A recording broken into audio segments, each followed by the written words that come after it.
সুপ্রিয় দর্শক, আসসালামু আলাইকুম। জাতীয় দৈনিক সরেজমিন বার্তার পক্ষ থেকে আপনাদের সাথে আছি আমি রিফাত ইশতিয়াক হৃদয়। এবার নির্বাহী ম্যাজিস্ট্রেটের দায়িত্ব পালন করবেন বাংলাদেশ সেনাবাহিনী। এই দায়িত্ব জনপ্রশাসন মন্ত্রণালয় কর্তৃক কার্যকর হয়েছে এবং 2 মাস ব্যাপী এই দায়িত্ব পালন করবেন তারা। চলুন তাহলে জেনে আসা যাক কি কি দায়িত্ব পালন করছেন বাংলাদেশ সেনাবাহিনী।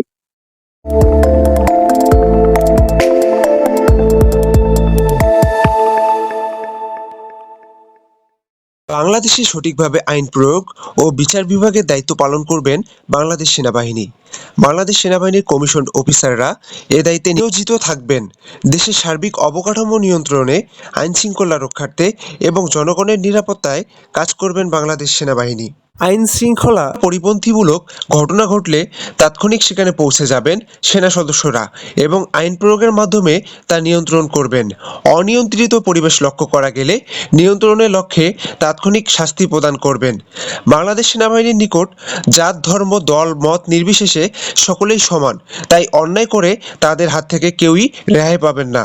বাংলাদেশ সেনাবাহিনী দেশের জনগণের স্বার্থে এবং নিরাপত্তায় কাজ করবেন এবং দেশের সার্বিক পরিস্থিতি স্বাভাবিক করে তুলবেন।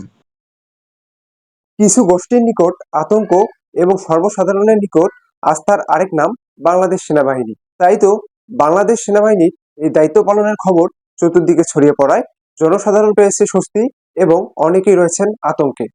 রিফাত ইশতিয়াক হৃদয়, ডেস্ক নিউজ, সরেজমিন বার্তা।